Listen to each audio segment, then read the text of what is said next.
Amid the emotional chaos of the modern world, many people find themselves trapped in a profound dilemma. To avoid suffering, they believe they must become cold, distant, almost inaccessible. It is common to hear phrases like, "I can't show weakness," or "feeling too much only makes me suffer." There is a deep-rooted belief that being emotionally untouchable requires the sacrifice of sensitivity, empathy, and often one's own humanity. But to what extent is this true? Depth psychology, especially the monumental work of Carl Jung, reveals a fascinating paradox. True emotional invulnerability does not arise from coldness, but from the conscious integration of our own internal contradictions. For Jung, there is a little explored path between excessive vulnerability and emotional hardening, the transcendent function. Few people know, but this concept, developed by Jung in his work Psychology and Alchemy, 1944, describes a sophisticated psychological ability that goes far beyond simple defense mechanisms. The transcendent function is the capacity to hold within oneself seemingly irreconcilable tensions, such as pain and serenity, firmness and compassion, closeness and distance, without collapsing. It is not about choosing a side, but about creating a higher synthesis that transforms opposites into something new. However, most remain trapped in the logic of the ego, which seeks to protect itself by building ever higher walls. This strategy generates a dangerous side effect. The more the individual defends themselves, the more isolated and empty they feel. The ego believes that to avoid being hurt, it must expel everything that is uncomfortable, distressing, or contradictory. But, according to Jung, this stance only exacerbates suffering, because what is repressed in the unconscious returns to the surface in distorted forms through emotional explosions, physical symptoms, or existential crises. It is at this point that the central question of this video arises. Is it possible to be emotionally untouchable without becoming cold? Carl Jung would answer yes, but that this requires courage, discipline, and above all, a deep commitment to the process of individuation. He argued that authentic strength lies not in rigidity, but in the flexibility of the psyche, capable of embracing both light and darkness. Truly untouchable people are not those who close themselves off in an emotional cocoon, but those who have learned to dance with their own shadows without losing their human warmth. In this video, we will explore how the transcendent function can be applied in real life. We will understand, through Jung's lenses, how someone can remain emotionally protected without needing to build ice walls around their heart. We will discuss the conflict between the ego and the self, the concept of holding the tension, sustaining opposites without fragmenting, and how the alchemical process of the psyche transforms deep pains into psychological gold. All of this, not only to satisfy intellectual curiosity, but to offer practical tools to those surrounded by criticism, rejection, betrayal, or toxic environments, without knowing how to protect themselves without losing their humanity. Because, deep down, the question that echoes in the silence of many souls is simple. How can I shield myself from the pains of the world without becoming cold and distant? And perhaps by the end of this video, the answer will not only be theoretical, but profoundly transformative. There is a deeply rooted idea in contemporary culture, and perhaps in any society that values strength and independence, that to survive emotionally, one must become cold. Many believe there are only two paths. Either one is too vulnerable, surrendering to the constant risk of being hurt, or one builds a cold wall around the heart, avoiding any possibility of pain. This narrative, although seductive, is, in Carl Jung's view, not only incomplete, but also dangerous. The myth of coldness as a form of protection arises from fear. Fear of rejection, fear of humiliation, fear of being betrayed or manipulated. From an early age, we learn that showing emotion can be interpreted as weakness. How many times have we not heard phrases like, "Don't show what you feel," or "People will use it against you"?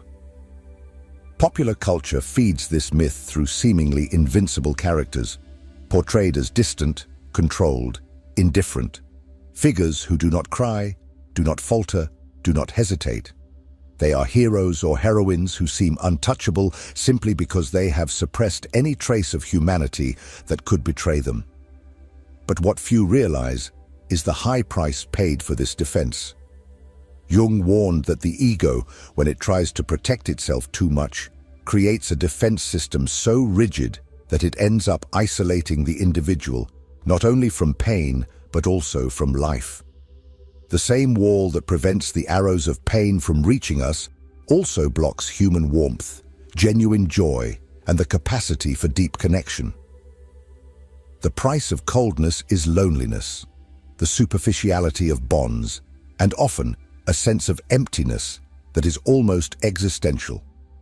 This defensive behavior may even work for a while.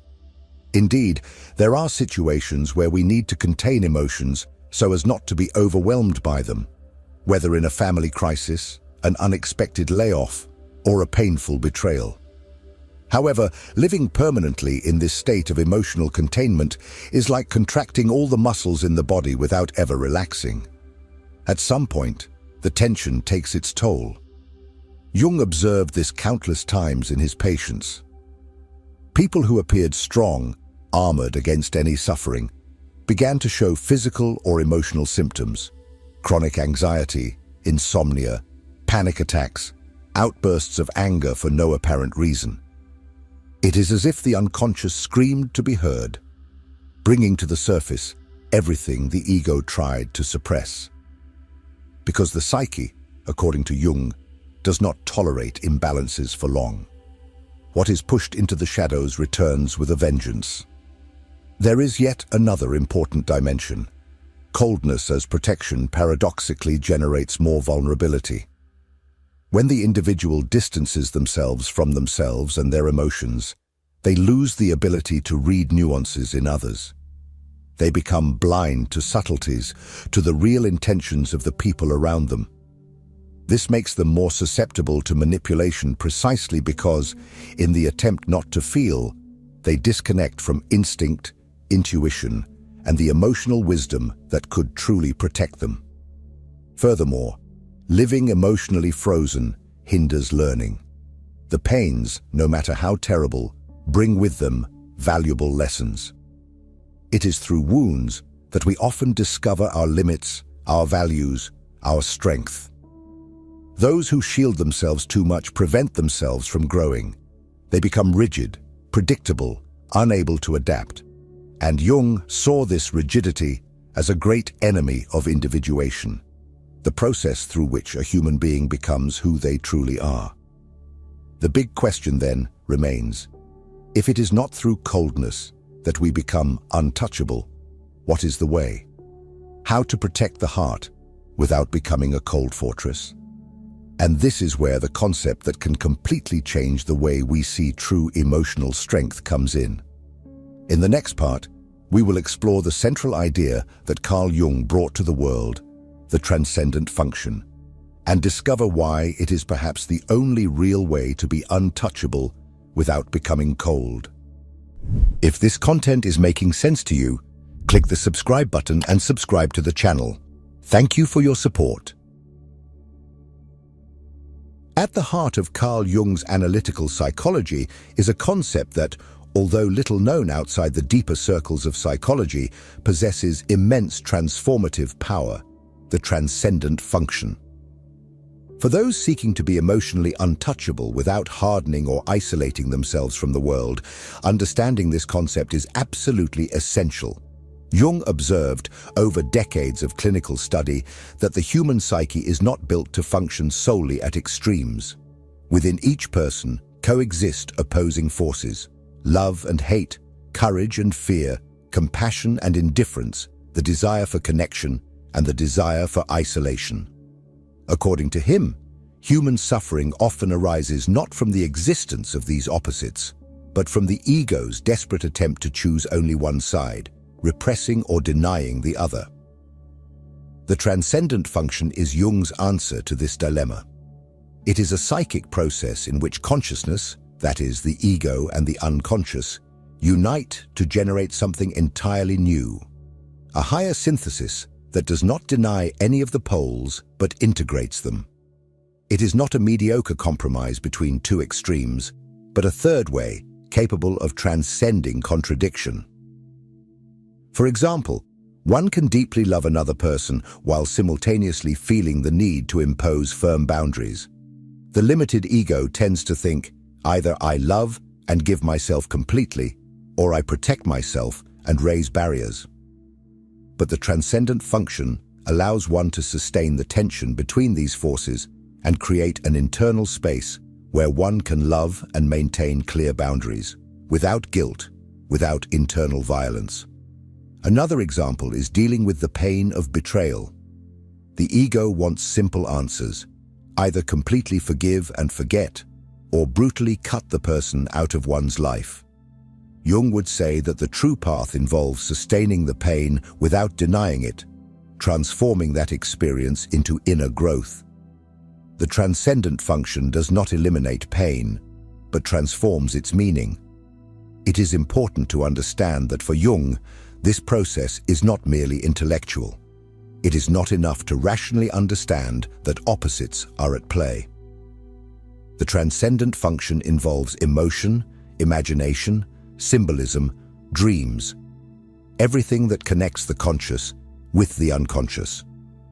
Often, the synthesis manifests through symbolic images, sudden insights, or even dreams that reveal solutions that the logical mind would never find.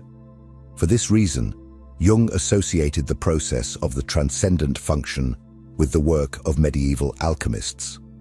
They sought to unite opposing substances, such as the sun and the moon, the masculine and the feminine, to create the philosopher's stone.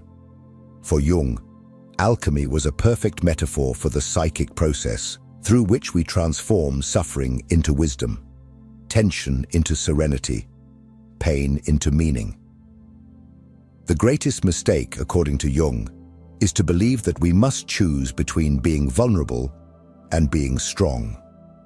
True strength lies in enduring the tension of opposites without rushing to find an easy solution. Because in that uncomfortable space, where there are doubts, pain, and ambivalence, transformation occurs. But how to begin cultivating this skill in real life? How to learn to hold the tension without collapsing under the weight of one's own emotions? How not to succumb to the anxiety that arises when we do not immediately choose one side or the other? This is exactly what we will explore in the next part, when we will discuss one of the most challenging and powerful concepts in Jung's work: holding the tension, or the art of sustaining contradictory emotions without breaking.